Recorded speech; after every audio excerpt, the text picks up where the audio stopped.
Alright, live. Gonna be working on Yarok some more. Didn't stream yesterday. Went to the movies, went to see the new Marvel Ant-Man and the Wasp. Actually pretty good. you know, we've been Marvel movieing for over a decade now, so as far as there's nothing incredibly new or um, you know, over the top amazing compared to what we've had so far. So in that regard, nothing too fancy, but um, definitely not like bottom percentage either. There have been a few where it's like, okay, you wanted to introduce these characters and you wanted to set them up, and but we've introduced so many characters and set them up, and yeah, so going back to established characters and just being able to do stuff with them. I mean, obviously we're setting up other stuff because that is the way the Marvel Cinematic Universe works. Is everything is also a setup for the next thing on top of being its own thing. So this one was a lot less obtrusive about that, though. Like sometimes it's just like, yeah, you're doing this primarily so we can have this, and when they do stuff like that, like as an example, in the Black Panther sequel, I don't think we needed Ironheart to have her suit. Like it would be fine if she were working on the suit and did not have one yet. Like we're setting her up because we're setting up the Young Avengers as like a major thing. Um so it was she felt very superfluous when we had so much to focus on with the entire nation of Wakanda dealing with the death of T'Challa. Like that that was the most important thing going on, and I felt Ironheart distracted a little bit from that. Like we did not need her. We needed her to be there to be the living MacGuffin that sets Namor into action, but we did not need her to get her suit there and do all of that stuff. We had plenty of other characters. Normally, we get a character like that because we don't have enough characters like her, and in this movie we had nothing but characters like her whose stories were way more important that we could focus on. So,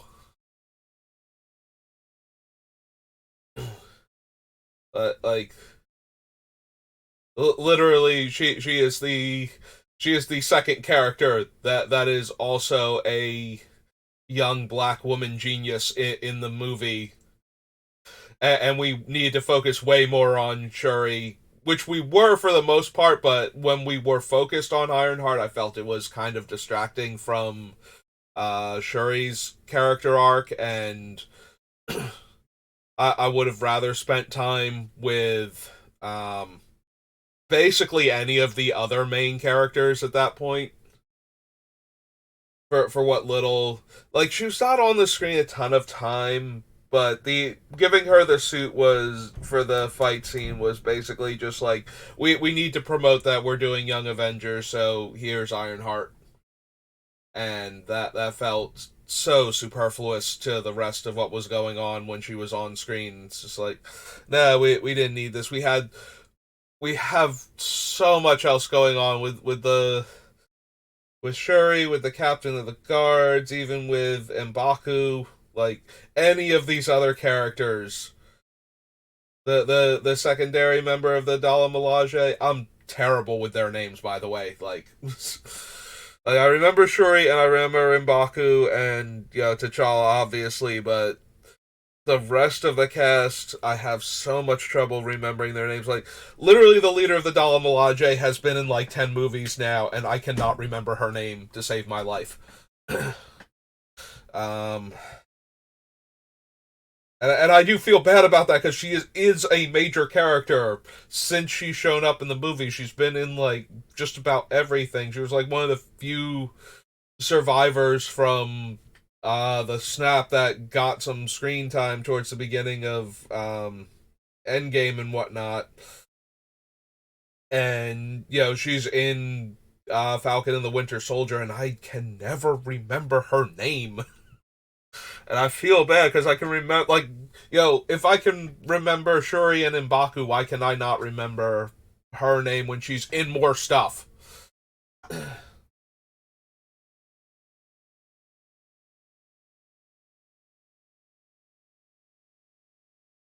Yeah, I have a little trouble with the Queen's name. I want to say it's Ramada, but it's something close to that. If it's not that, like, at least I've got something to work with the Queen, besides calling her the Queen. But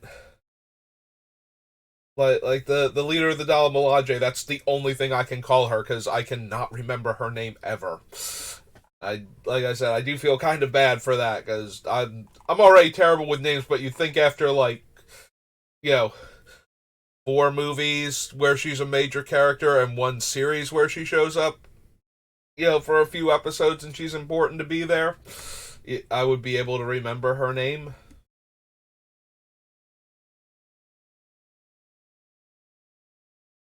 Anyway, so we're working on Yarok. Yeah, we went to the movies yesterday, so I didn't get to stream, and then we went out for dinner because it's my birthday this week, and I wanted to. Well, I was gonna go see the movie anyway, and we always go out to dinner for birthdays, so I wanted to focus on that and not you know not stream for like an hour before the movie or something. I don't think we're gonna find anything in Legends. Very similar to a lot of the other sets. There is Serpent Generator. I suppose we should at least look at Serpent Generator when we get to it. Just for the sheer joy of doing that. Instant and aura spells. Yeah, I don't need that. Boomerang, no. Chains of Mephistopheles, I don't think so. Like, we don't make players discard cards enough where the chains would actually be super painful. Because if you're already low on cards, then the added discard from the card draw spells hurts a lot more. But if you have a full grip and the cards aren't doing what you need them to do, it's way easier to have your draw spells get turned into loots so that at least you're getting the things you need to get from the deck. So, yeah, I don't think Chains is going to work too well in this deck. Giving everything haste is not where I want to be at. Like, I don't need to give our opponents things haste just so that we can get in a few extra points of damage. Most of our threats are not expensive enough for Eureka to be good. Yeah, Eureka's already pretty dangerous as a card. You have to know you're putting in the biggest, scariest things if you're going to try and cast a card like that.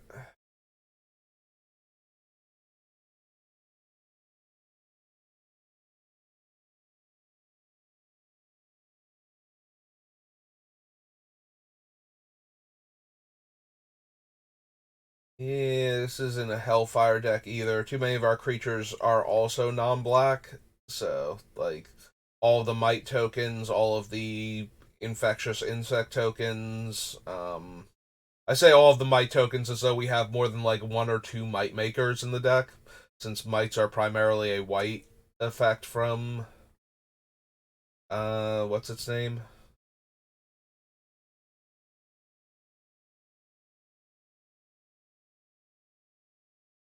No to Killer Bees. Controls at least as many lands as You would put a land onto the battlefield. That player instead puts that land on the battlefield, then sacrifices a land. Yeah, no to that one. We might be running a little bit of green ramp in addition to the artifact ramp that I normally run. Just because the deck wants to have the extra mana to proliferate off of cards like the Watcher and the new version of Azuri. So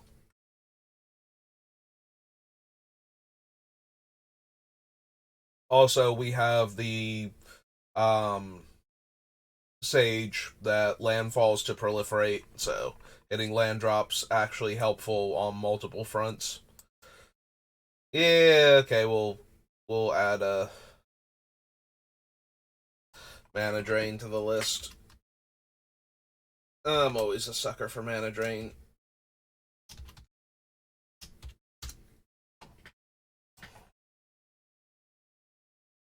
Don't need mana matrix though.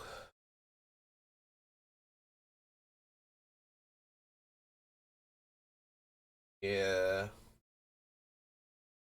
I glanced at Mirror Universe. Since we're not focused on dealing damage, swapping life totals with the opponent, like the opponents that are beating us down are going to have more life than us because we're primarily focused on poisoning them to death.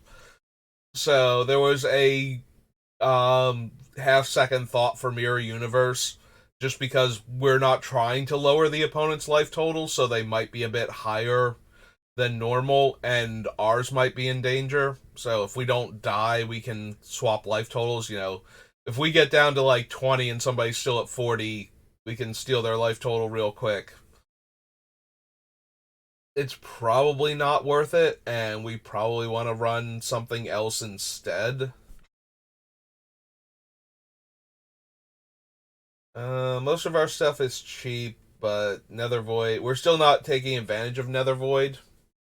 Nether Void's really good if we have a bunch of uncounterable spells, so that way the increased casting cost isn't that bad. Hey, it's a 3 mana 1/1 with functionally toxic 1. Yeah, no, sorry, Pit Scorpion. I did forget that Pit Scorpion was from Legends. Um, gains flying. Gretzia. No, no. Discard X cards and return a card from your graveyard to your hand for each card discarded in this way and exile recall. I remember when this thing was insanely powerful and it was like a huge deal that it got reprinted in Chronicles.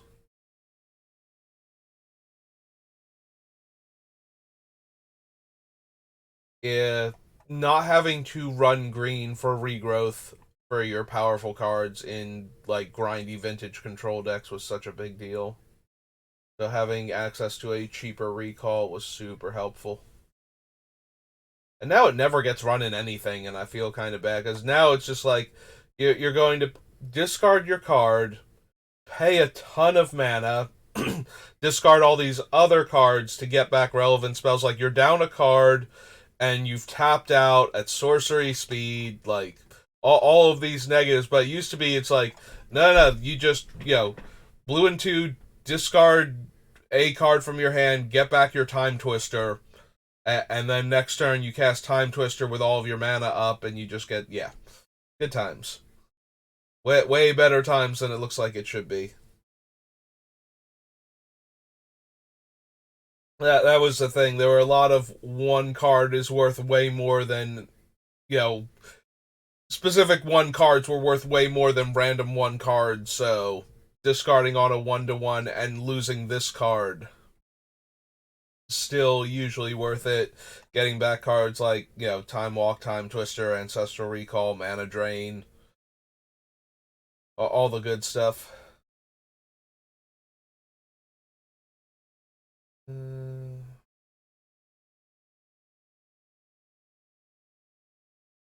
no. No. Alright, so it's a 6-drop artifact. 4 tap, make a 1/1. that kind of has Toxic 1, but not really for the cards that care about your creatures with Toxic. In fact, it's more accurate to say that this is technically Poisonous 1. So it still wouldn't affect it. Like, even if we wanted to update the wording, it would technically have Poisonous 1, because Poisonous is a triggered ability, whereas Toxic is static, similar to Lifelink, versus the old Spirit Link wording.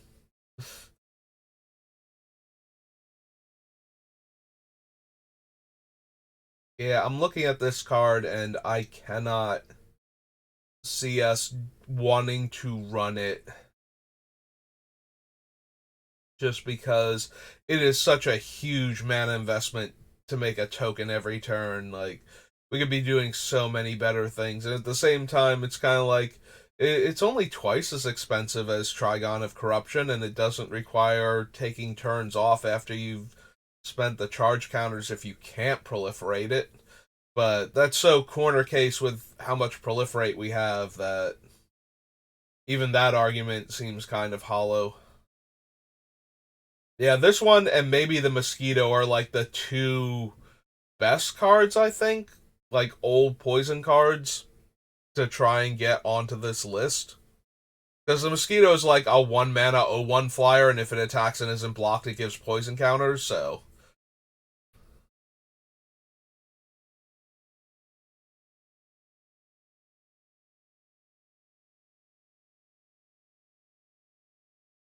We're a little bit starved for choice when it comes to what else, like what other poison cards. We have so many on the list already, and there's only like, I want to say like 10 ones with poison counters on them. Yeah, the ability to give out poison counters on them that we're not running because they're all too weak or weird. I'm not gonna bother running the Infect Ball Lightning creature from green, or the like 2 mana 1/1 that you can pay a mana to give it Infect.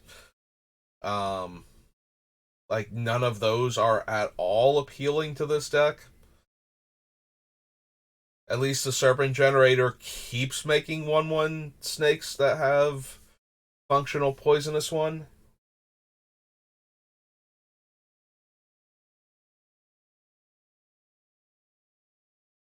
I guess we will add it to the list and then we can cut it later. Like,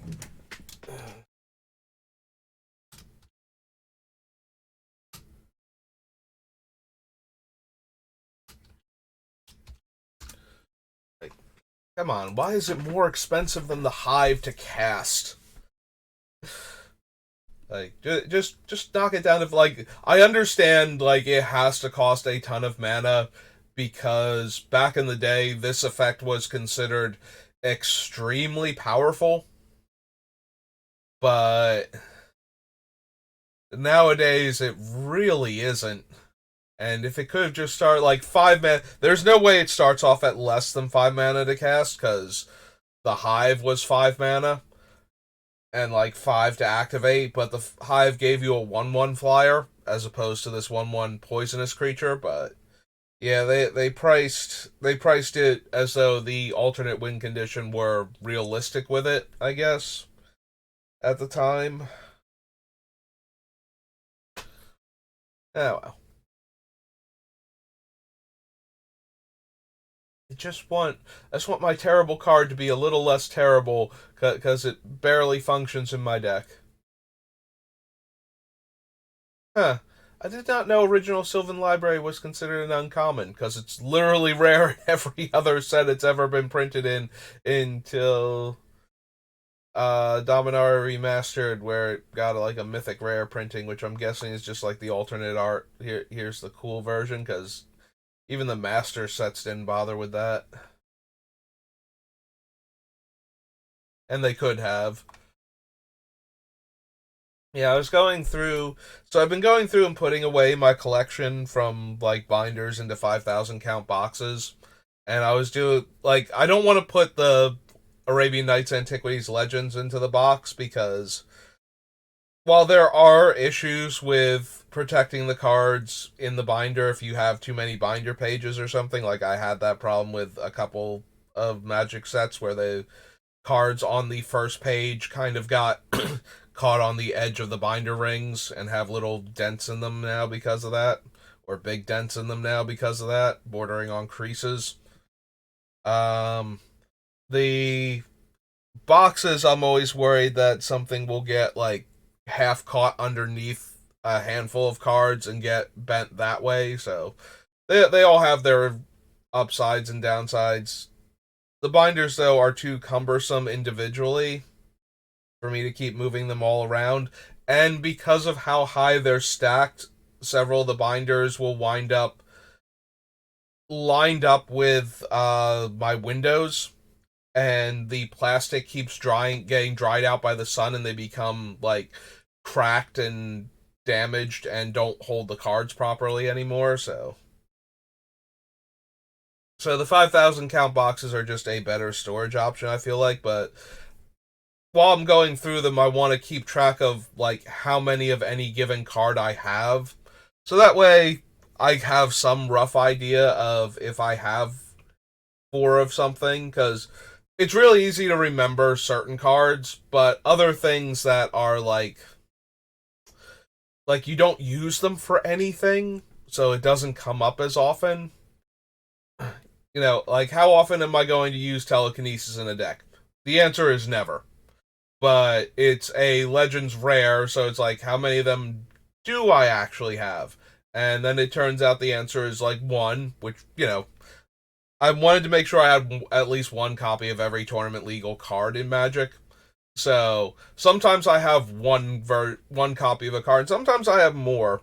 Like, I'm going through the thing, and yeah, when it's a card that I don't use very often, like in the Arabian Nights section, I actually have two Drop of Honey.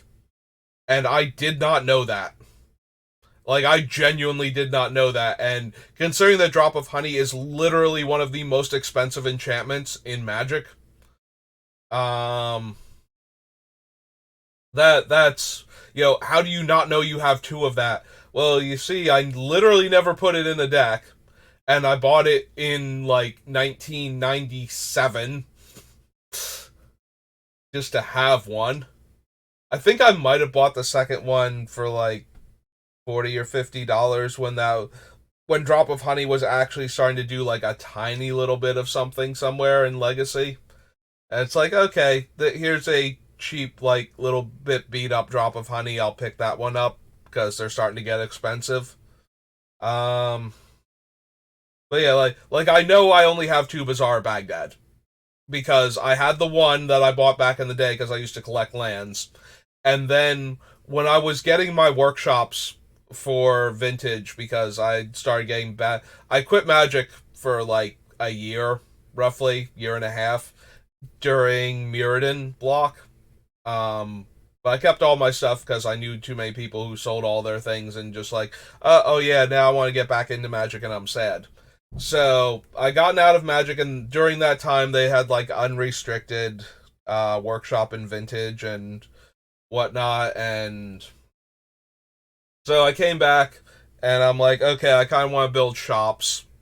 So technically, what I wanted to do was build Tesserator Time Vault because they also undid the errata on Time Vault that they had done for it, like the power level errata, to stop it from being as broken as it was. And I'm like, cool, I want to build this deck.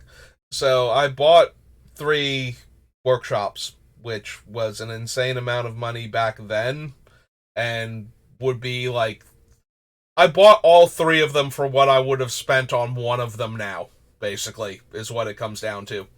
So while it was an insane amount of money at the time, it was not, you know, a bad choice to do that. So, but I knew about the dredge decks that were starting to become popular, and around the same time, like within like a year of doing that, I had also gotten one Bazaar Baghdad, and then I got distracted by other stuff, and I never got the other 2.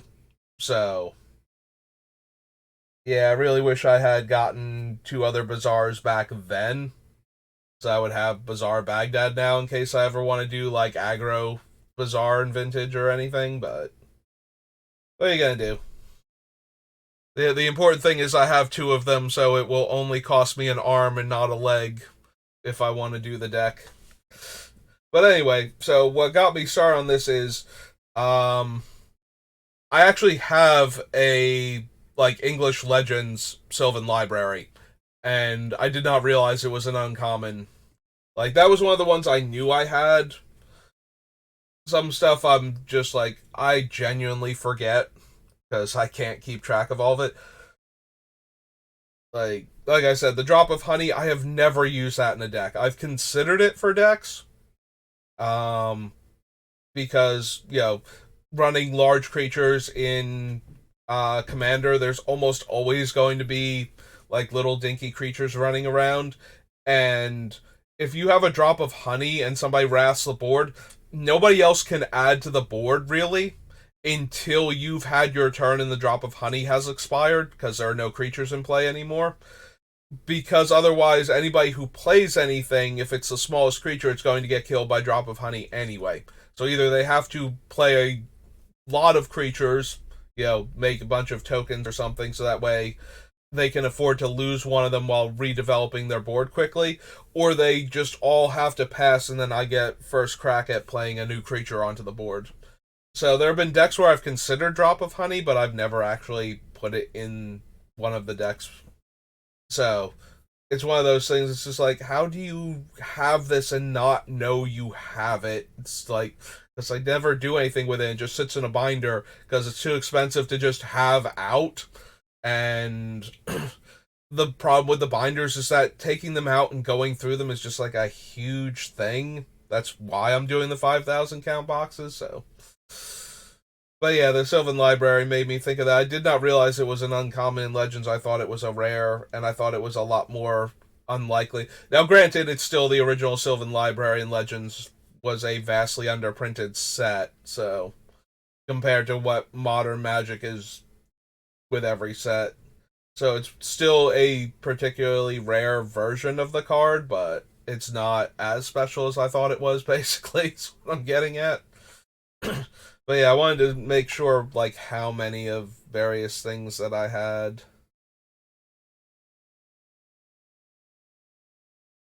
I did confirm that I do have exactly one tabernacle, which is another tabernacle was not on my radar though to get more of.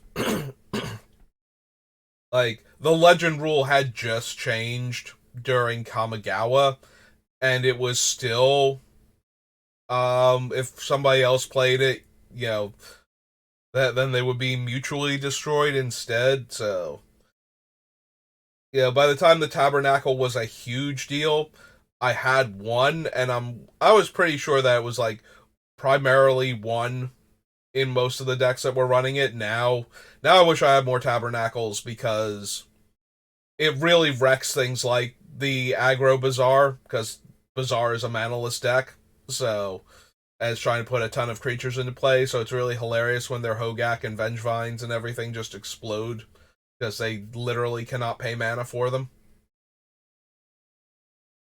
Yeah, wish I had more tabernacles, but that one was not going to happen at all. Honestly, like, and now unfortunately tabernacle is so expensive that it's just like, and it probably never will.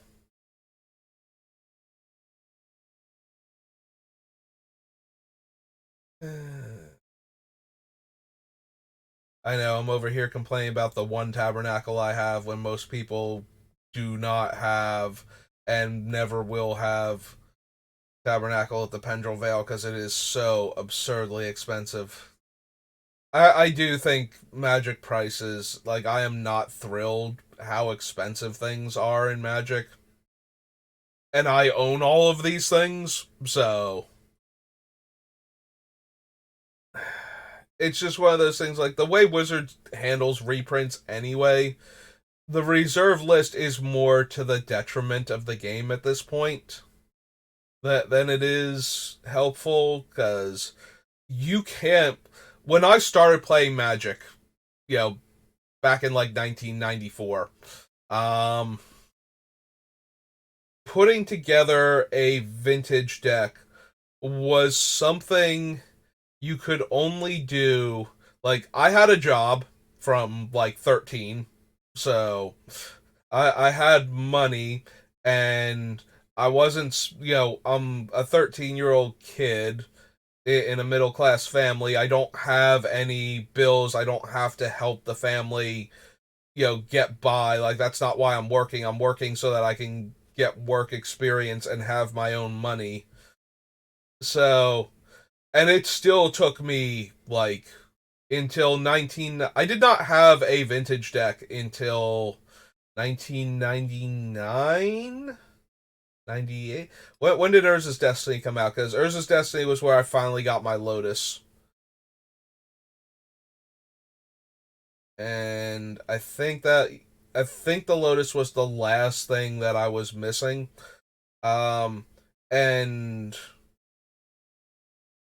so yeah, even with no responsibilities and a job and money burning a hole in my pocket, it still took me like 5 years to put together a vintage deck.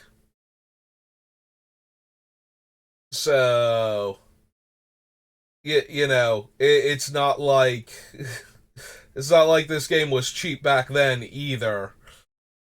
But like, no kid getting a job today, even above minimum wage, that does not have any financial obligations past wanting spending money, is going to be able to put together a vintage deck anytime soon, or a legacy deck for that matter. Legacy is more expensive now than vintage was when I started. That's insane to me. Like, you know, the idea of the cheaper Eternal format being more expensive now than the original Eternal format when I started playing the game was, with all of the power in it and everything, is just absolutely absurd to me. And I don't think that's to the game's benefit. Um, because if you can't play the game, then like all of the old pieces of Magic are only expensive because there are a handful of tournaments still organized for people that have these cards. And it has to be for people like you need a like almost six-figure income to be able to just show up at a Magic event anymore where these things are legal, and have your own deck with your own cards in it and be able to play what you want in these formats. Like, that's how obscene Magic has gotten price tag wise. And I just don't, it's way too much. As somebody who owns literally all of these cards and has a lot of them in their original printings and is just sitting on a pile of money like a dragon on gold coins, I think it's too much. Like, it is such an insane amount of money.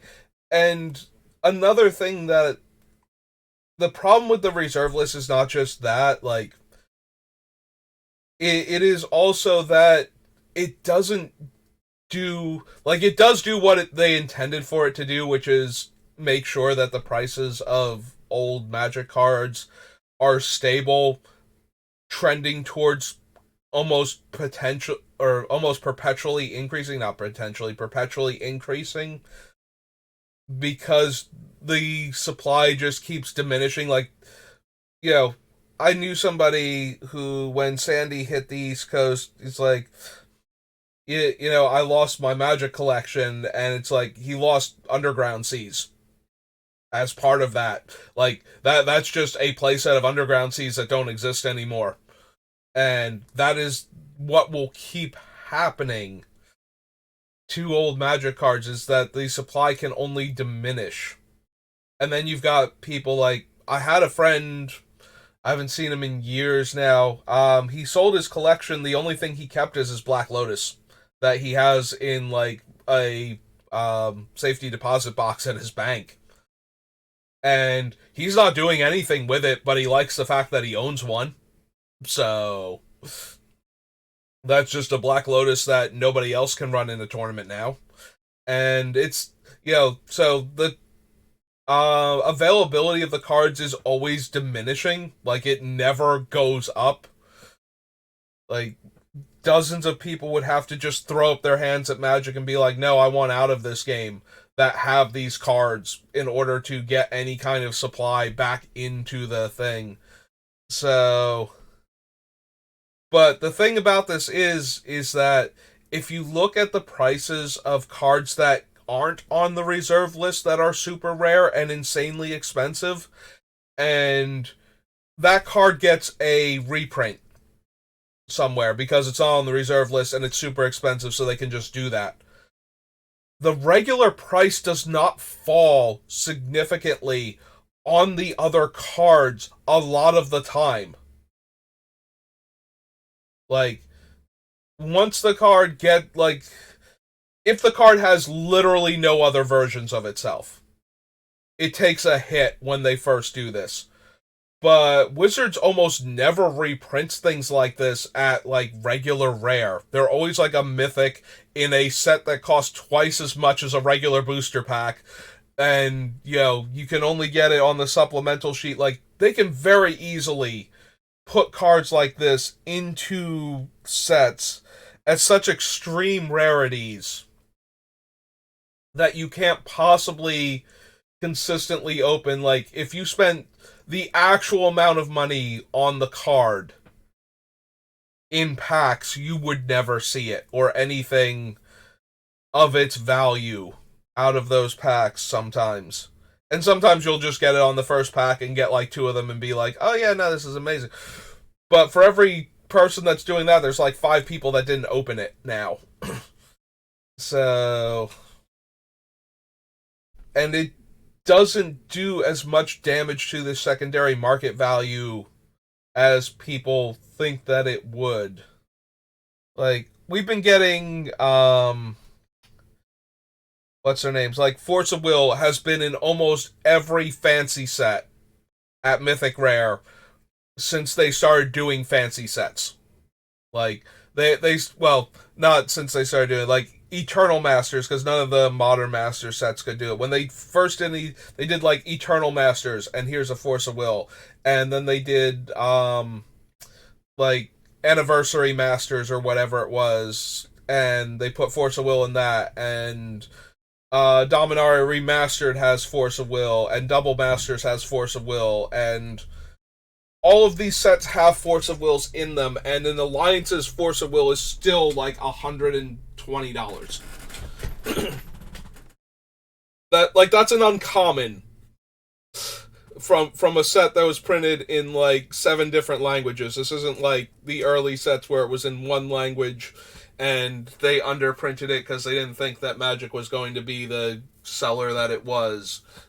No, we're talking about a set that was printed in like 7 different languages and was at the beginning of when Wizards was starting to print a lot more cards because they had the market for it. Still nothing close to what they do today, but way more than like an uncommon from Legends or Antiquities or something. So,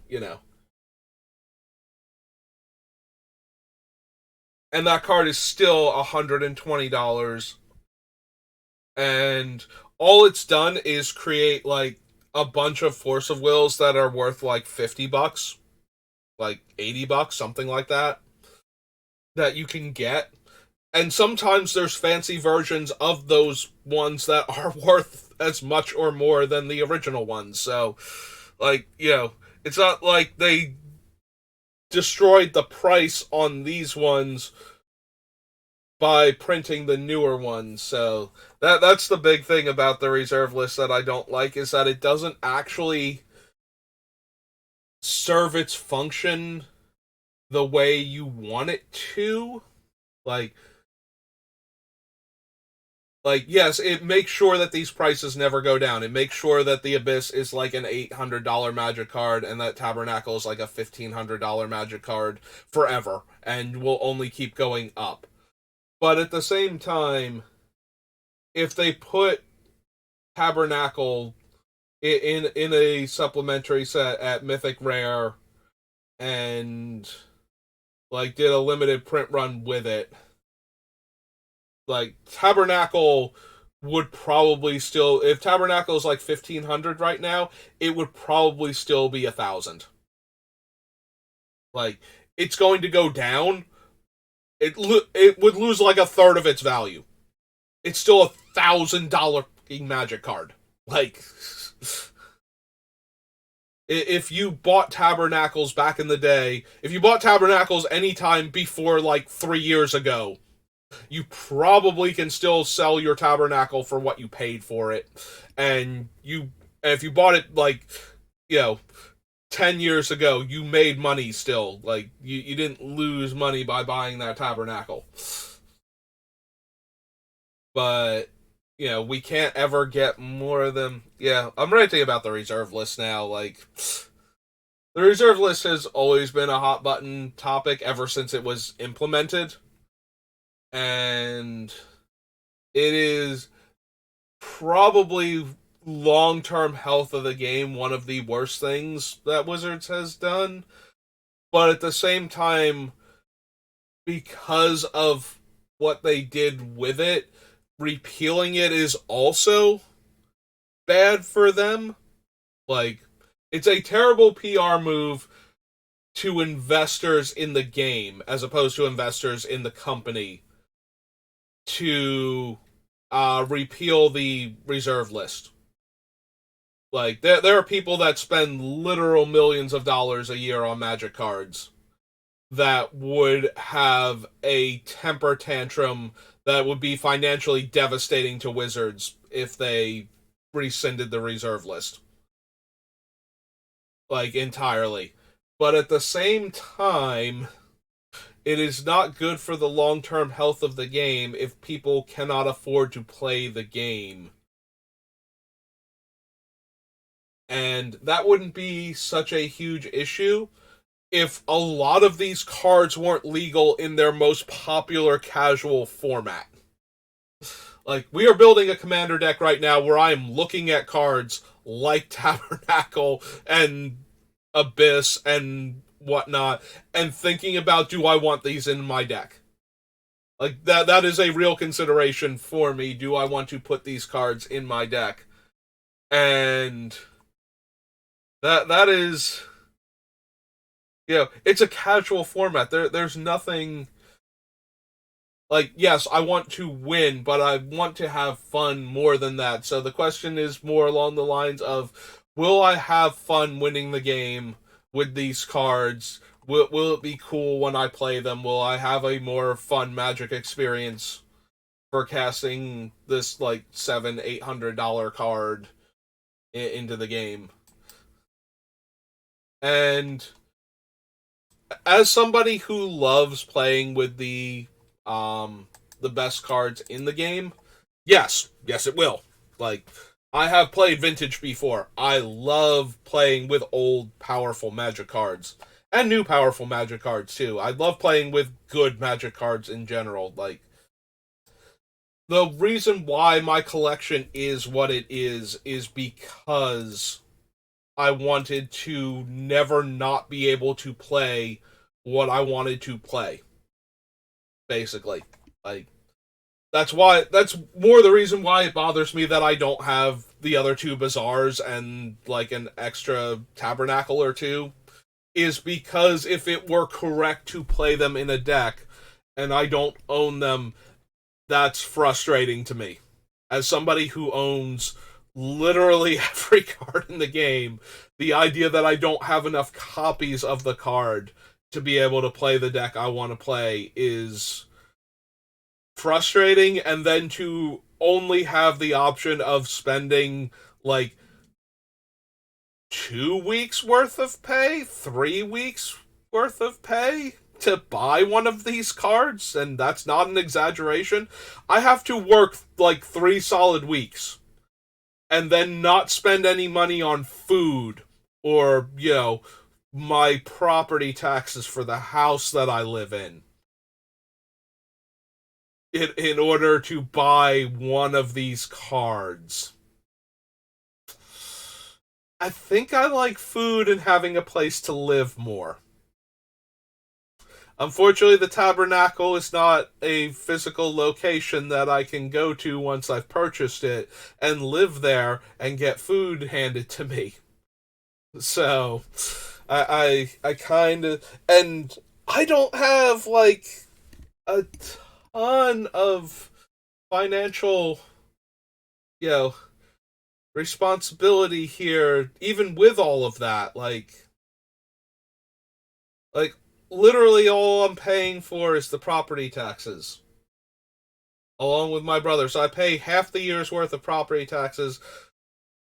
I've started doing like the internet bills and whatnot, so that way I can keep streaming. Like I've kind of taken over for that one without anybody really noticing because I'm the one who uses the internet most, so I don't mind doing that. But like, and then I need food, and not all the time either. Between my job giving me a free meal once per workday, and sometimes being able to get food, you know, like be included when we're getting dinner. Like, I don't have a ton of financial obligations, and I can't possibly pay for these cards. Like, that's how insane it is. I can have money coming in and not a ton of it going out, and I still, like, would have to give up, like, buying whole sets of, like, the new sets and putting them together to get one card from an older set. And that's absolutely insane because nobody can afford that then. If somebody as obsessed with Magic as me and channeling all of this money into the game looks at that and balks at the price and can't do it, then who else can?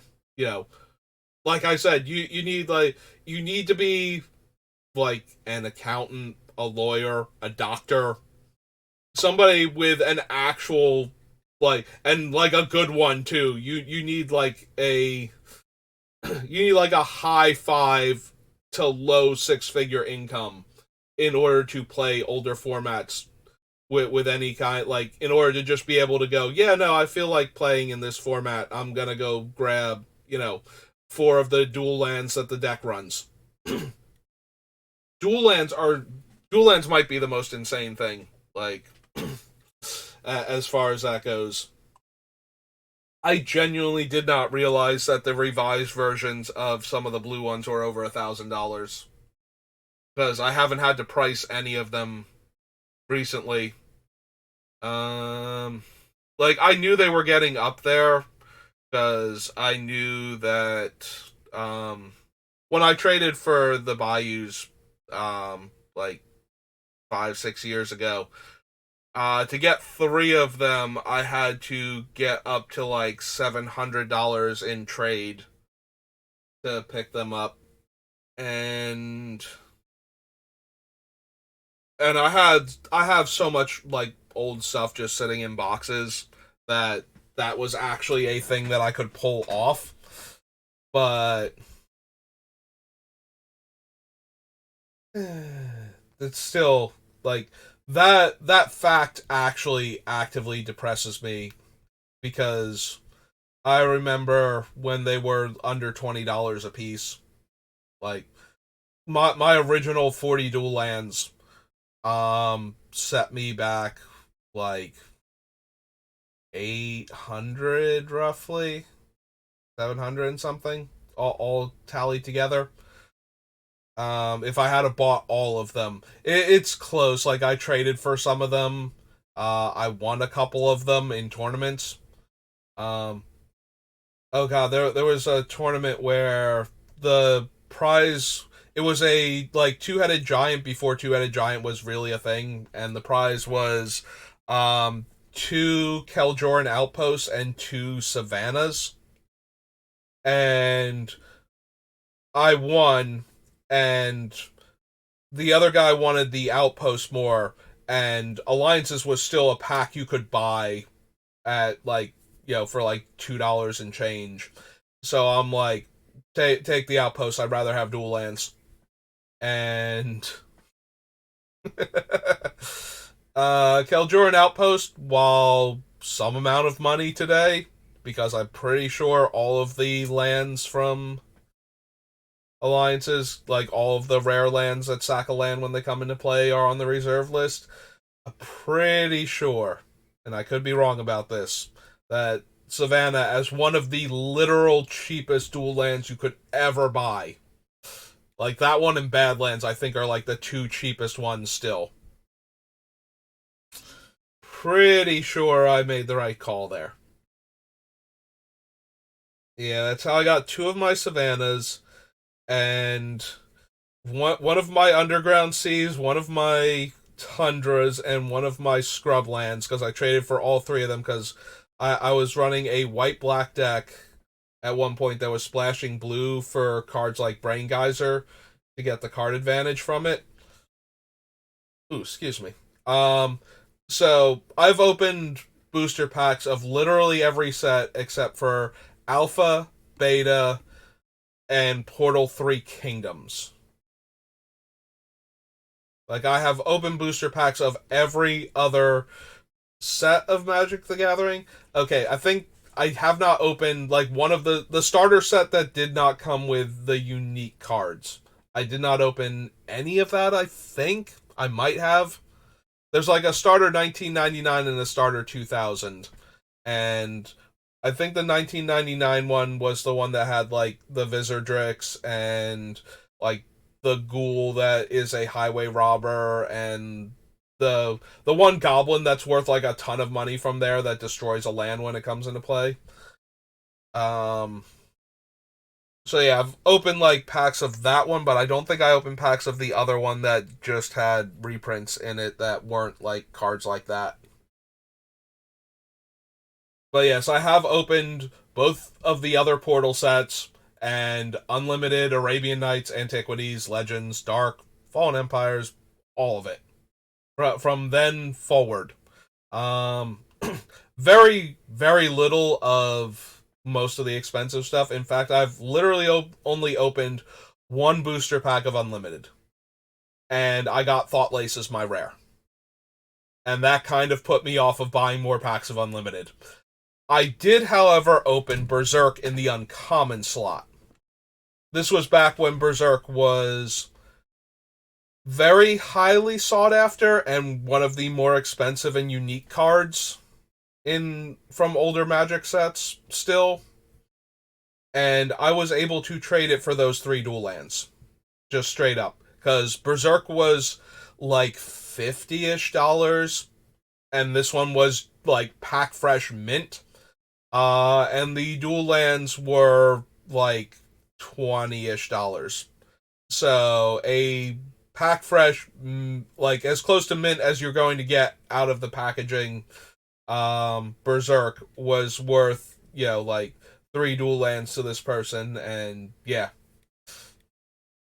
Again, I'm pretty sure if you look at the prices on Berserk, which is not actually on the reserve list because it was an uncommon, and you look at the prices on those three dual lands, that one still makes me feel good. That's probably my second favorite trade that I ever made. My first one being for the Mox Ruby, which I've told this one a few times, but it was four Psionic Blasts were the most expensive cards in the trade because they had not been reprinted yet. Like we were still like half a decade away from Time Spiral, so Psi Blasts at the time were pretty expensive. And then I threw in a bunch of bulk rares, including Carnosaur from Stronghold. So I have a story about how I traded a bunch of bulk rares and some at the time pricey uncommons that aren't anymore for a Mox Ruby. So that's probably my favorite trade that I ever did. My least favorite trade that I ever did was a Tundra for Vesuvan Doppelganger. And not even a good condition Vesuvan Doppelganger either.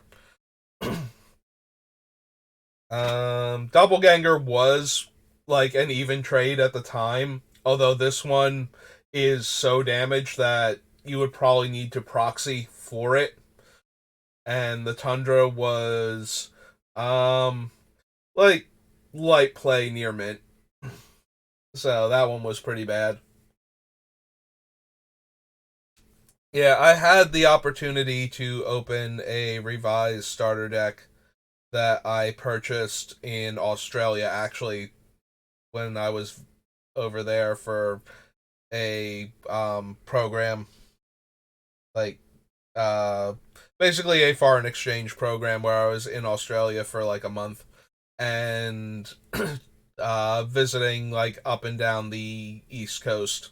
So Sydney, Canberra, Cairns, and a bunch of the little towns and whatnot in between there. Um, genuinely wonderful. I did not realize back then how poisonous the flora and fauna of the country were. Um, very lucky that I never. I remember very distinctly being on the beach and finding like all those little tiny snail shells, and I did not realize how insanely lucky I am because there is a snail in Australia that is one of the deadliest creatures on the planet. It has a little poison spike on its front end that it will use to protect itself. And it is among, I'm pretty sure it's like top 10 deadliest poisonous animals because of that little spike on it. So the fact that I'm just like picking up snail shells on the beach and collecting them because they're cool. Like I still have them in a little bag in a drawer in a desk that's like I haven't opened in decades now, but yeah, that was also like I said, love the country. It's absolutely beautiful, and I had a wonderful time there.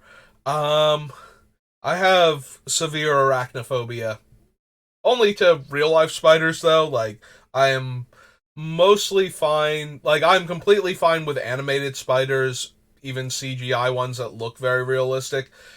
And for the most part, I'm okay with actual spiders on the other side of a screen, like watching them. But in real life, spiders freak me out. Like, I cannot handle anything less than the tiniest of spiders. We were at a ranch in the outback because we were going to go camping. There was a cattle ranch in the outback. We went through a gate, and to the side of the gate we were passing through, there was a tarantula the size of a baseball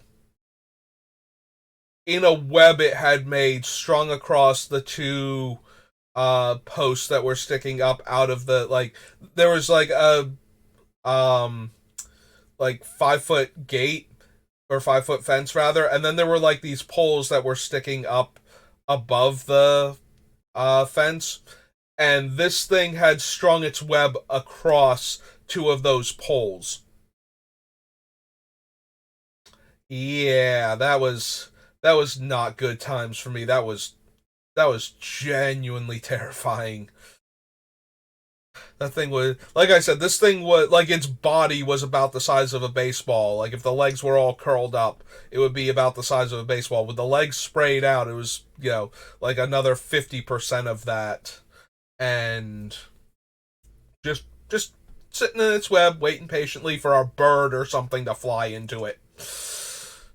Oh my god. Good times. What did we scroll past? Face up, -3, -3? No. Bane of the Living. No. Pay life out of mana? No.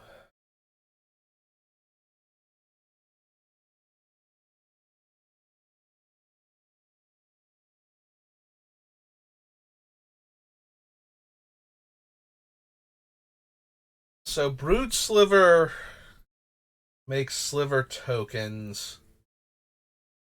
We passed on Venomous Sliver when we were looking at it while looking at Future Sight.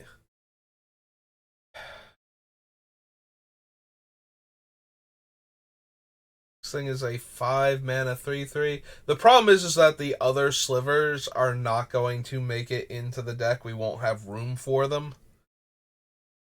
But specifically, this one that makes token slivers with the other one.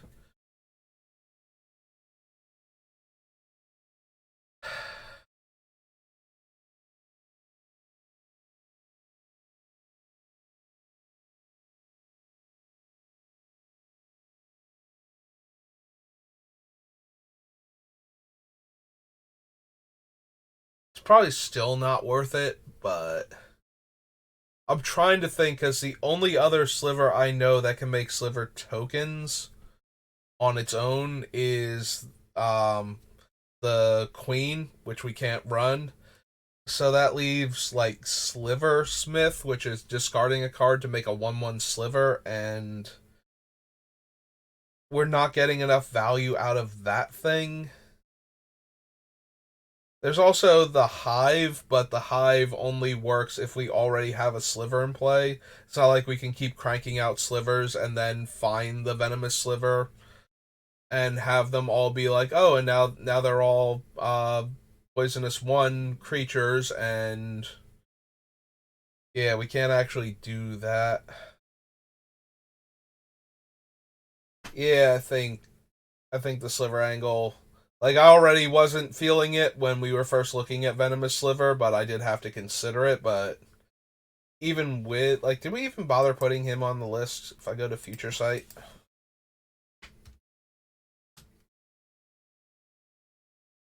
oh, future wrong.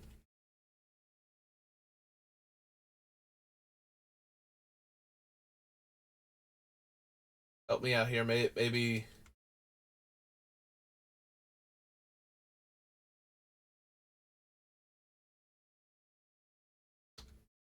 Oh, there's a space there. Is that the problem? All right, you're messing with me now, and I don't appreciate that. So let's scroll down to where future sight is.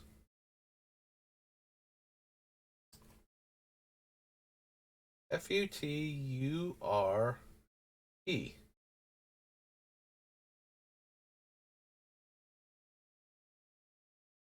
Okay, why can it not find future sight? I am so confused now.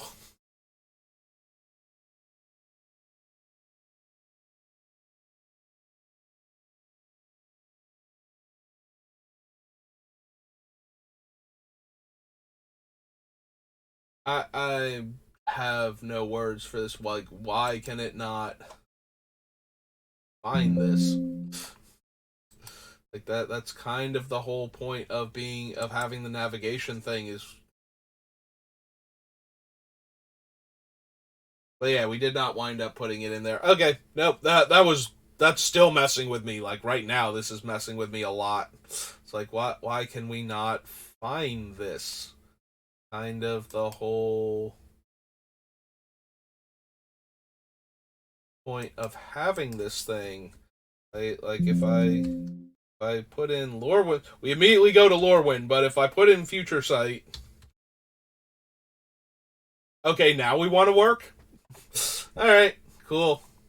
Thanks, navigational Kool Aid. That's great. You feeling all right? You, you wanna you wanna maybe help me find words in my giant Word document that I need to be able to locate?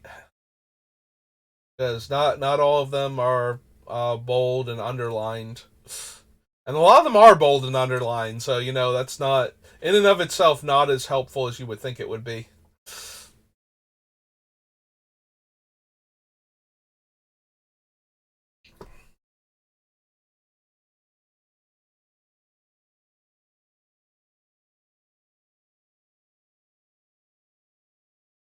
Put a creature card with morph ability from your hand onto the battlefield face up. If you do, return dermoplasm to owner's hand.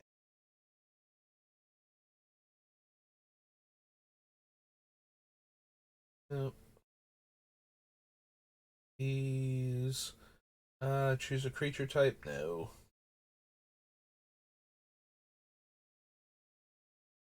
Turn face up, return target creature to owner's hand. Yeah, still no.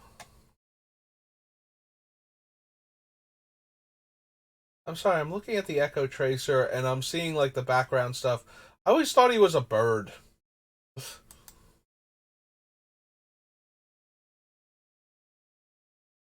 Like, he looks like he's in mid flight, and the banner thing kind of looks like a wing.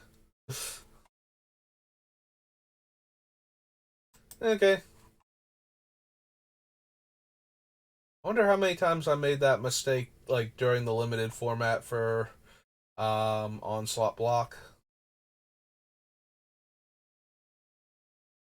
Because I don't remember ever doing that, so maybe I just didn't run Echo Tracer, which seems like it would be a mistake, because I'm pretty sure 3 mana 2/2 that bounces a creature back to the opponent's hand is okay. Especially in a format like, all Legions where it's nothing but creatures and you kind of need interaction.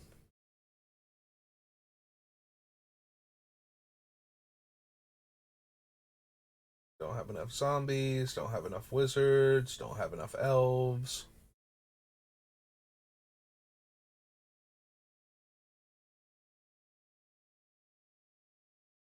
Have enough goblins.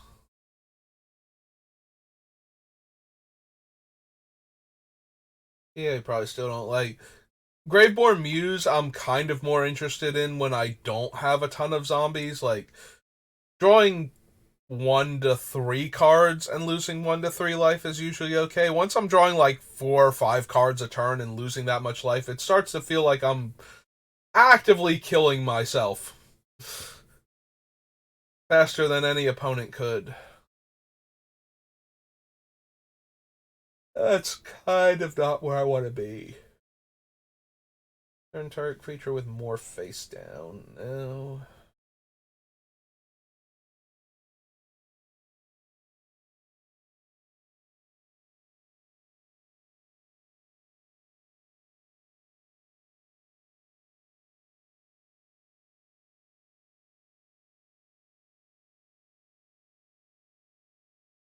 Alright, not gonna lie. I did not think about turning everything into it, like all of my other creatures into slivers. With something like um this or what's the one from Conspiracy? I was gonna say the black enchantment from Mercadian Masks.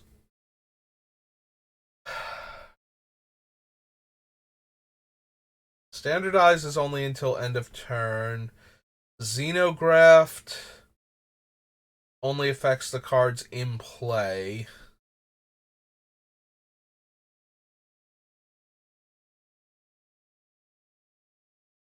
And we don't actually have anything that cares if my guys are Phyrexians. Like, the only real payoff card for being Phyrexian is, I think, the one land calls them out. Like, there's no actual Phyrexian lord.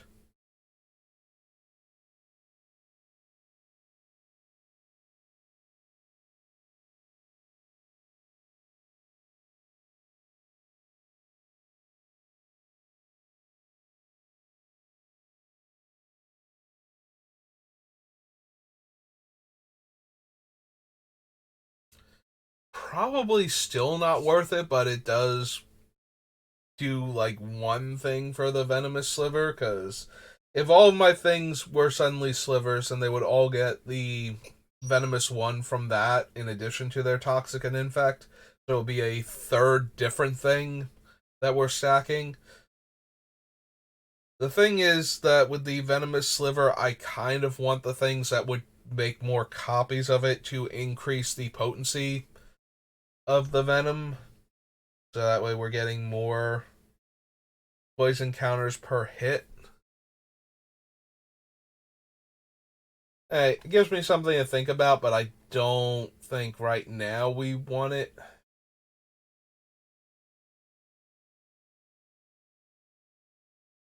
Oh, there we go. We can run Phage and distract people with how she just kills them if she touches them.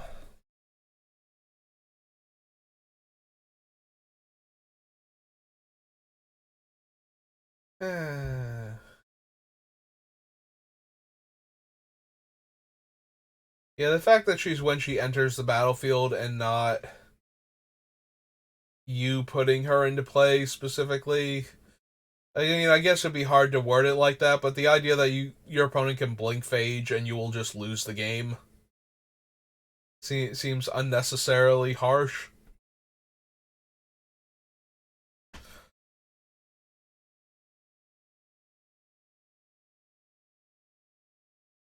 Yeah, when Phage is more deadly to you than she is to the people that you're trying to kill.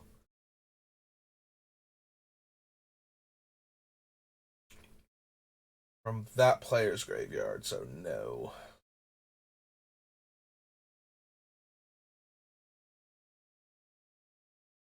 Yeah, stuff that brings back my dead creatures, probably worth playing with. Stuff that brings back my opponent's dead creatures, not helping my game plan at all, other than to provide blockers or random ways to attack the other player for damage.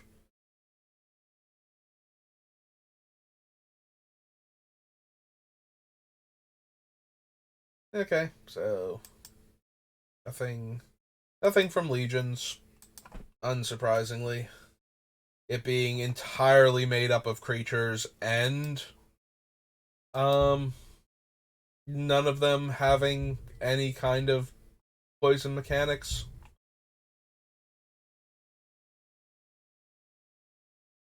Hey, let's go all the way back to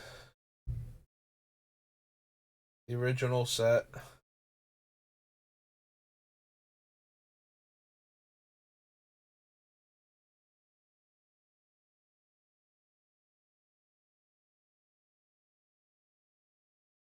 And let's start adding dual lands. Because of course we are. So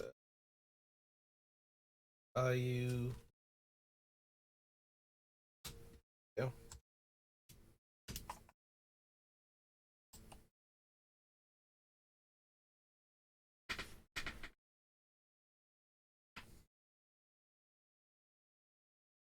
Probably don't need Berserk. I'm looking at Berserk only because doubling the power of infect creatures is relevant, but that's like a third of the creatures in our already barely creature heavy deck, and most of them have low power on top of that. So even if we did, still might not be worth it.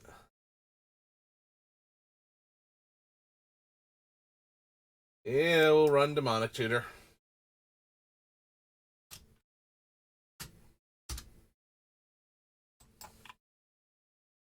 Dingus Egg, Disrupting Scepter, Drain Life, Drain Power,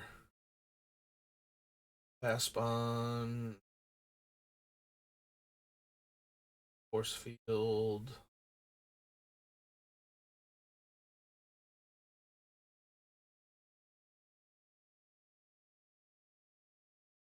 Illusionary Mask.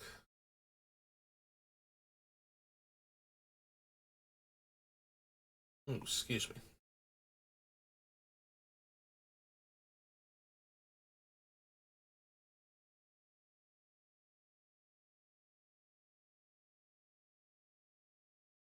Italic. Nope. Okay. Lord of Atlantis.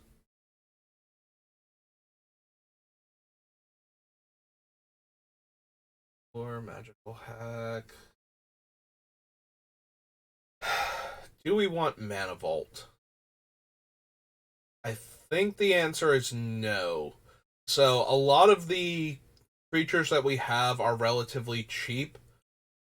We do have some expensive secondary costs though, like having to pay to when a creature comes in to proliferate with the bird, And being asked to pay like 3 additional mana, so 7 total for Azori in order to double proliferate when he comes down.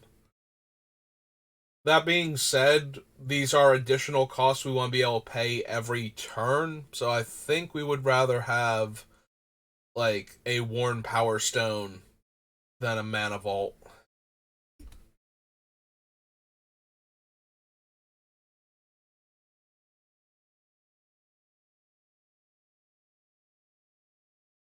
Oh, oh there's good old Psyblast. Regrowth. And yeah, I don't think we need regrowth. We already have the Eternal Witness, and we'll probably also seriously consider the Eternalized Witness, Witness of Eternity, Witness of whatever her name is, the one from the Master from Modern Horizons that has Eternalize on it. Oh, there's Soul Ring, and of course we're running Soul Ring.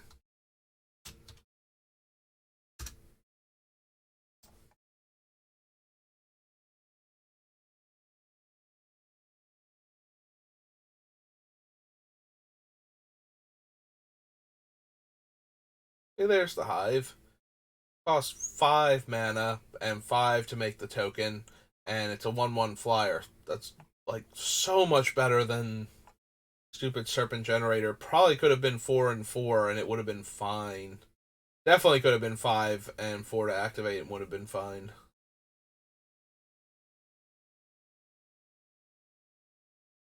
Don't think we need Time Twister for anything. We'll add Tropical Island.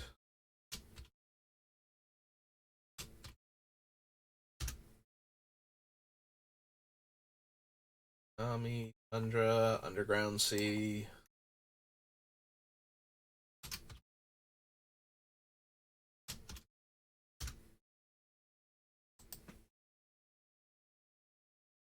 Summon, Enchantress.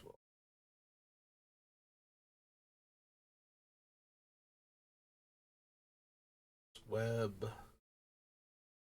Winter Orb. Okay, so just the basics then.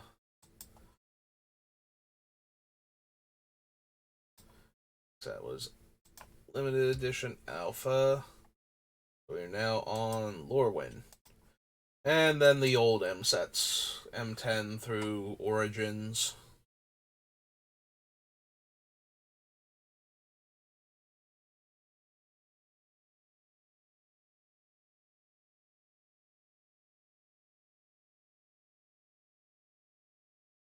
Yeah, again, if we're not doing the slivers thing and we don't have, like, there's nothing that makes being a Phyrexian matter, I don't think. Was there anything at all that cared about creature types for this deck?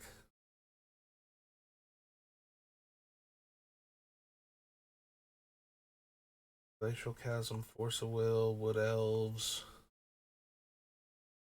Steve, Phyrexian Arena, Witness, Grave Robber, Top. I think we have what's his name, the Rat King or whatever. So there's that.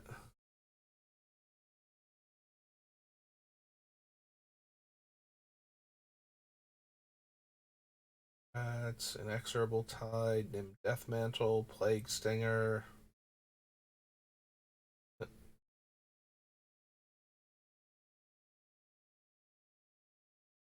Juggernaut.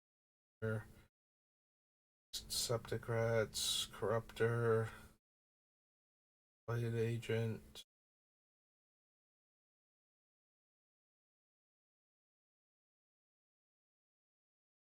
Morph, Orb Lord, Viral Drake. Formlord doesn't actually care about insects, he just makes them, right? Sky Navigator, Ghostly Flicker, Mimic.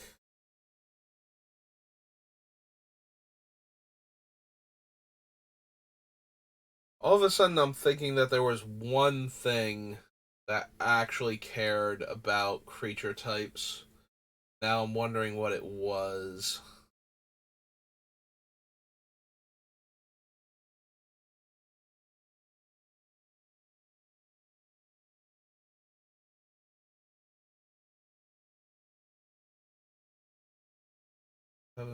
Contentious plan. Wow. Contentious plan. Evolution Sage. Merfolk Skydiver. Planar Wide Celebration. Pollen Bright Druin. Isn't a Druin a fruit? Rollusk. Vicious Starks. Boneyard. Broco. Sturgebat. Finn. Orvar. Collections of Lityara. Vorinclex. Basilix. Krydle. Asp. Seraph. Natural Growth. Shadow.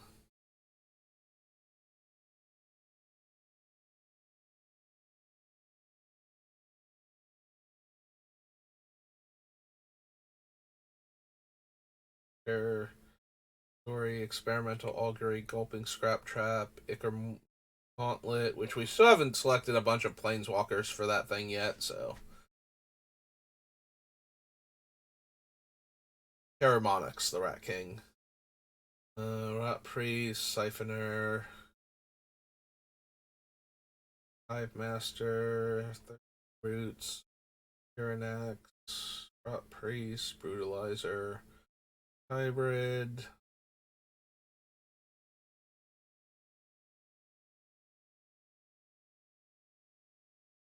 Yarok itself, Combo Attack, Generous Patron,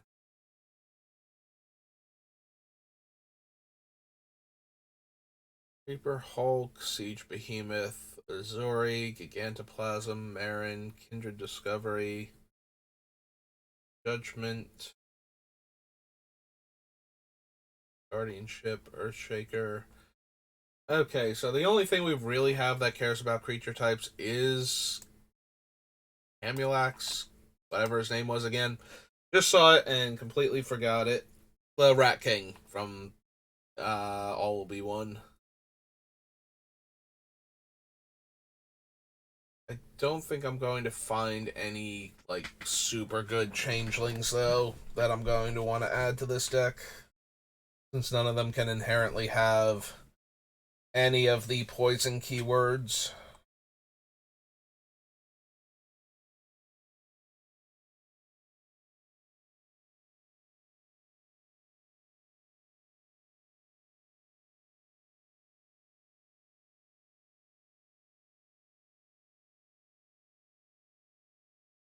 Permanent, tap all creatures and draw a card. Don't think we want Cryptic. Hey, there's to prevent all combat damage that would be dealt to attacking creatures I control. Which is okay if I'm trying to swarm somebody with toxic and infect creatures. But since the Serpent Generator is like one of the very few ways I can keep making a token every turn, that kind of seems like I don't need a Dolmen Gate to prevent all the damage. Like, I'm not going to have the army of little guys that will get through. Though we do also have the Swarm Lord. I'm sorry, I'm thinking of like the Trigon making a token every turn, or Serpent Generator, but we do also have the Swarm Lord who makes tokens based on how infected our opponents are.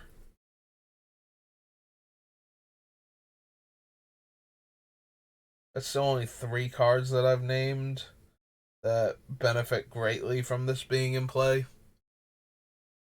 There was something else that I was looking at before. I was like, well, I kind of feel like if I want that, I just want Dolmen Gate instead.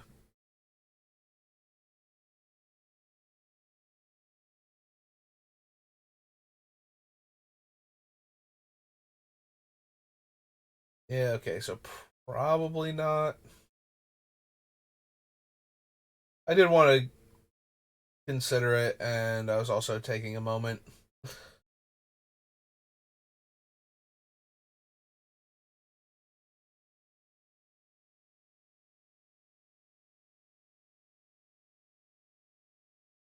Yeah, I just lately I just do not have the endurance that I used to have for being able to do this. I'm wondering if I need glasses to take the eye strain off, or like, actual glasses to help me see the text easier, or if it's more just staring at a screen is doing it to me and I need like the kind of silly looking glasses that block the light coming from screens specifically, because I just we've only gone through like what, four sets. Now, granted, part of that was because I got all rambly and started talking about the reserve list halfway through, but like I haven't been doing that much this morning. I did like my dailies in Opera Omnia, and that's about it. Because my brother needs to go to the bank today, and he doesn't drive, so I was gonna take him over since I have Friday off again. But I wanted to do the stream while I had time to do the stream, since I also plan to do Friday Night Magic tonight. So just in case I didn't want to not have done anything yesterday and not do anything today. So here we are.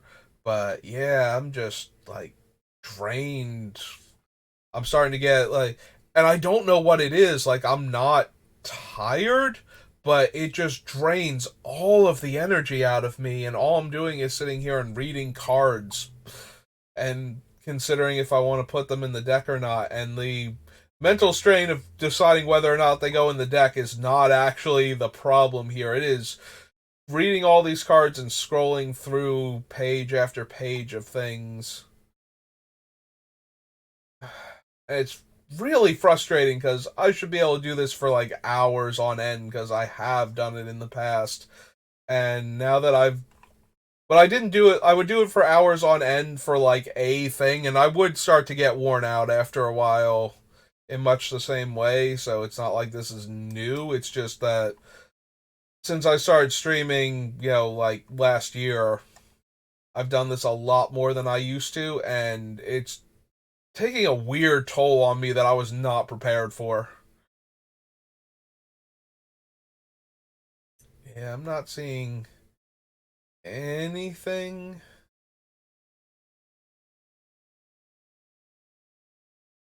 Just gain fear, creature with mana value X or less. Making an opponent lose X life is not helping us for the profane command most of the time. We can finish people off with it, like that other players have been attacking, or that our toxic creatures have been dealing combat damage to, that they're actually in danger of losing that way more so than they are toxic, which is weird. But yeah, so the lose X life is not doing it. We could get a creature back with casting cost X. We can kill a creature with -X, or we can give um like up to X creatures we control fear, so they wouldn't be able to be blocked except by artifact and black creatures.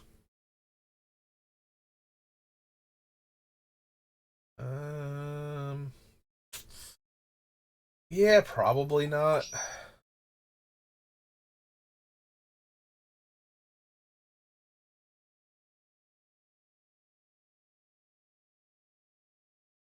We have a bunch of triggered abilities and not as many activated abilities.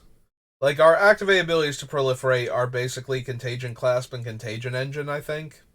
I think every other thing is a triggered ability. So, I don't think we need the Rings of Bright Earth for this deck. Yeah, I might be down for a Strionic Resonator and or Lithoform Engine, but I don't think the Rings of Bright Earth are where we want to be at.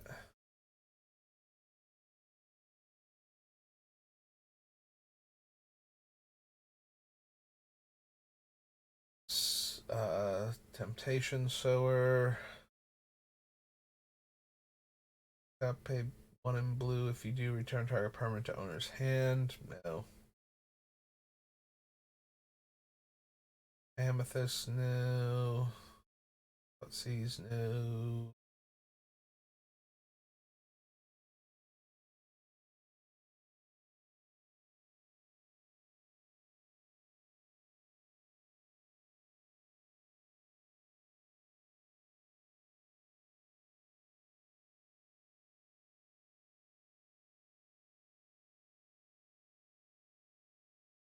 Nope. No. No and no. Alright. We've been on for an hour and a half. Okay. Yeah, I don't want to call it here, but I feel like I should because I'm like fading super hard. Wow. It is just abysmal how little endurance I have for staring at a computer screen anymore. But it is just sucking the life out of me, and that's not going to make for a very good stream. So, yeah, I think we'll call it here for now. If I have more time later, before or even after the F&M, although I very seriously doubt after. So, um, I might try and do a bit more, but yeah, that's gonna do it for me for right now. So I hope you've enjoyed watching. Um, I hope you haven't been completely put off by yet another person ranting about the reserve list.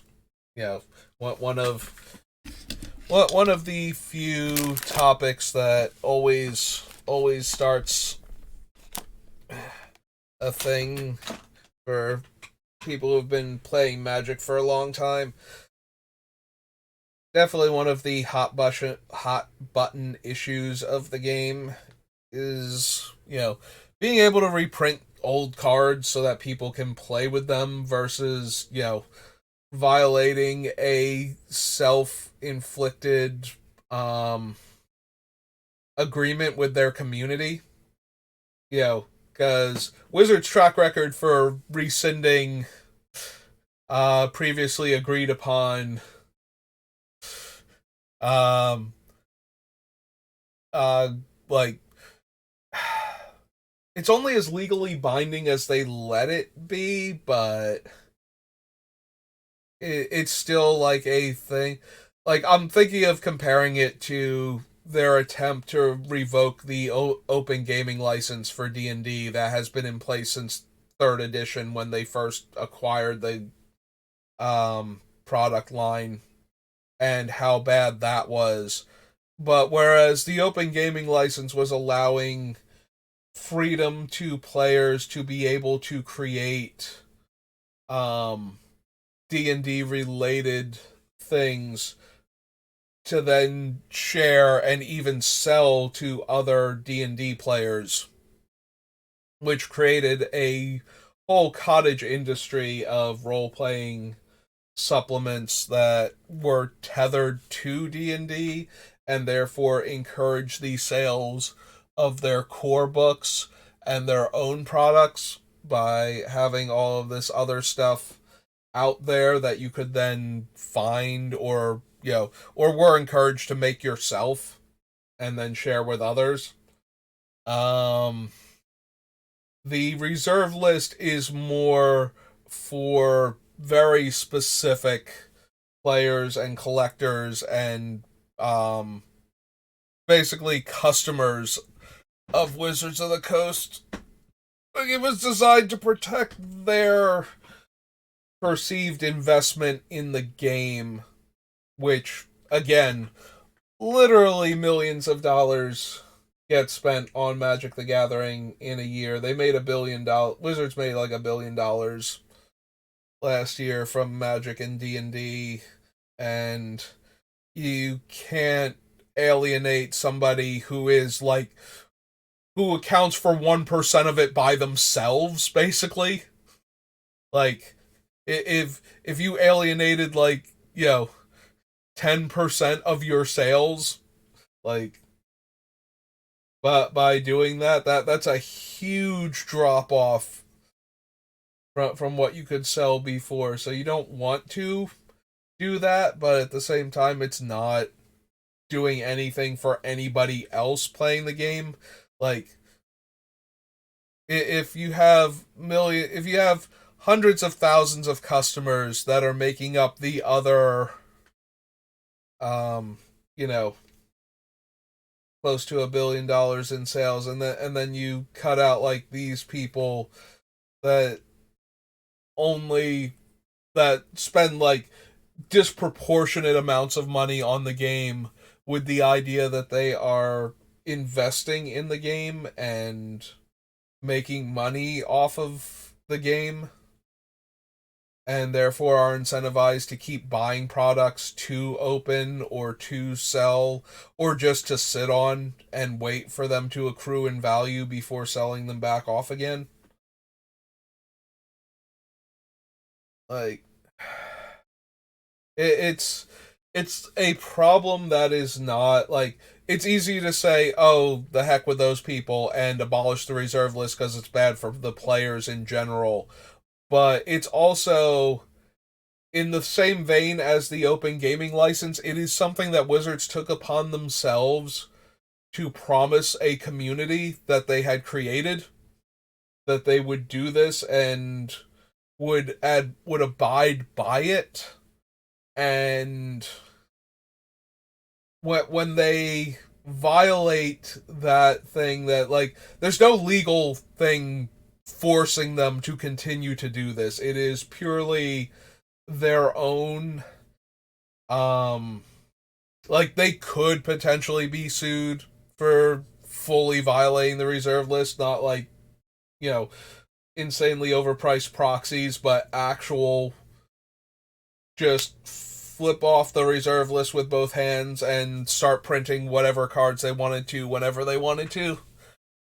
But that undermines their word when they give it to, players that are concerned about what they might do in the future, or investors that are looking to put money into a company and they don't know that, Hasbro is the right spot, when a lot of Hasbro's money is coming from, their Wizards subdivision. Um, when you violate that word, it's a bad thing. Just as a general rule, that's not good for your company. So you have to only do it if you've made a promise, 20 years ago, almost 30 years ago, to these people that you wouldn't do it. To break that promise has to mean a lot more to the game than just, oh, we can make money now. Like, it has to be something like, Magic has to be dying because of the reserve list, I think, before you can get rid of it, is the issue. Like, I think that, like, if it literally becomes the game dies or we continue to adhere to this, then yes. In much the same way, they should not have revoked the open gaming license strictly for money, strictly for financial gain. Um, that one, they are apples and oranges in that they are both fruit, but they are very, very different fruit type of thing. Because the open gaming license was something that was protecting the common player of D&D as well as the investor in the game. Whereas the reserve list for Magic only protects the investor. Like, the average player who cannot afford to buy cards off of the reserve list is not benefiting from the existence of the reserve list basically at all. Like, there is a tiny bit of the people that are concerned with the reserve list can also be people that are important to your local Magic community. Like, if your store is, you know, big enough or financially stable enough to invest in older Magic cards to then sell either in their display case or on eBay. The reserve list maintaining those prices and basically guaranteeing their investment does affect the average player at that point that goes to that location to participate in, like an FNM or Commander Night or, something like that. Like that person, like that group, that business benefiting from the reserve list is indirectly benefiting the player base in that area, that it's giving them a place to play and to enjoy Magic. But the average player is not, I don't think, positively impacted by the existence of the reserve list. Unfortunately, with how the reserve list is and how expensive the cards have become, like, if Wizards completely abandons the reserve list and goes full greed mode and just printing dual lands at regular rare in a standard legal set. Let's just go completely off the deep end.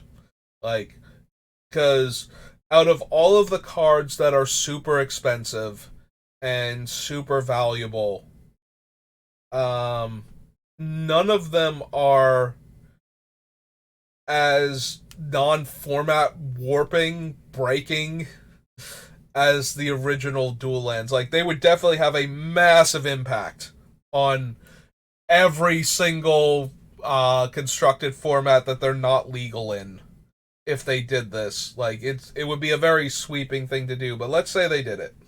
Because the dual lands are probably the easiest thing to introduce into the wild like that. Like, you can't print Black Lotus, Moxes, Time Walk, Time Twister, Ancestral Recall, Tabernacle, Bazaar, Baghdad. Like, you start throwing those things into every single format, like things that are banned and restricted in most of the formats of Magic, and you just start like throwing those cards in there. That's going to do way too much to warp the tournament formats. And admittedly, the dual lands would probably be too much too, but they would be way less than what those cards would do. They're just improving the mana base of the decks and might allow certain decks to come to the forefront because they have such good mana now. So, but let's say, just for the sake of this argument, that Wizards was like, not only the heck with the reserve list, but let's print these into the ground. At that point, I think the price of the original dual lands would tank significantly, especially in the beginning, because in the combination of, oh, we're just going to say the heck with the reserve list, and doing something that dramatically, like, normally they would put cards of that caliber, like I said, at Mythic Rare in supplemental sets. Like, that's how they would make more copies of it, so that they don't introduce too many copies into the wild to begin with. And so that you can, players can get their hands on them, but not at dramatically reduced prices, just at reduced prices. Like, if they printed the dual lands in, let's say, a master set, let's say an expensive master set too. Let's say they want to milk it that way instead. So it's a regular master set, but the prices of the packs are like doubled, and you still only get one rare and one foil in the pack, and they put all 10 dual lands at Mythic. I would have to believe at that point that if, let's say, Underground Sea is like $1,000 for like a revised one, and more than that for the other ones, that the revised and probably the unlimited underground seas would drop to like 700, 800, something in that range from $1,000 because you're not sending enough of them out there and there is still too high a demand. And also, especially if they don't do the actual like old school artwork, if they do them like with the modern frames and everything, the dual lands with their little concentric squares with the two colors that they produce are such an iconic and unique look that as long as they don't duplicate that for the dual lands, I have to believe that having original dual lands will still be a thing that people will want enough to keep them from like you won't have the choice to upgrade cheaply to the original dual lands still. Like I would have to imagine that like Mythic Underground Sea from this hypothetical set is going to be like a $500 card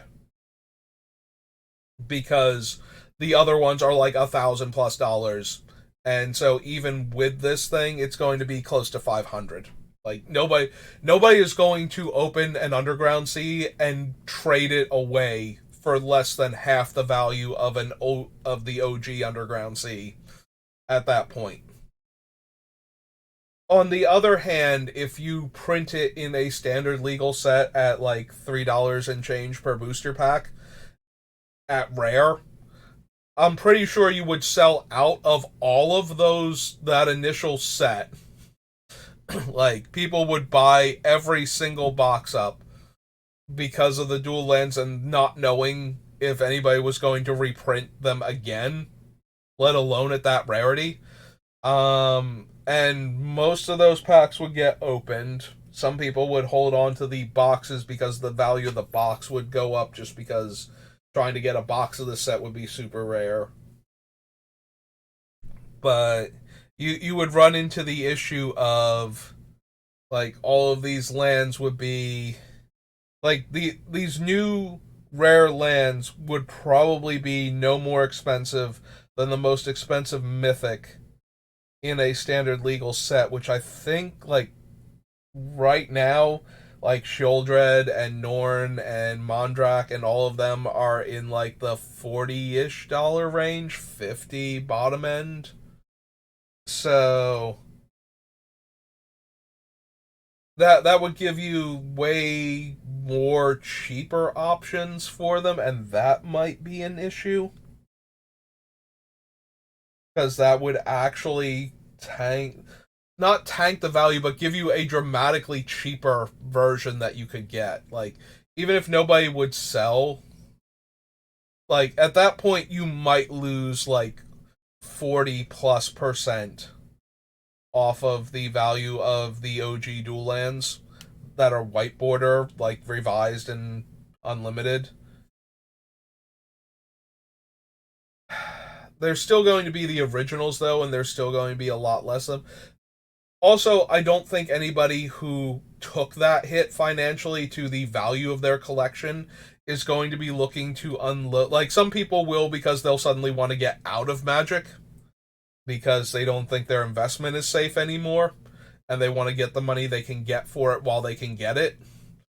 But I don't think that the secondary market value is going to collapse on the dual lands like the OG dual lands. At that point, there will just be a much, much cheaper version of them that you could get your hands on now.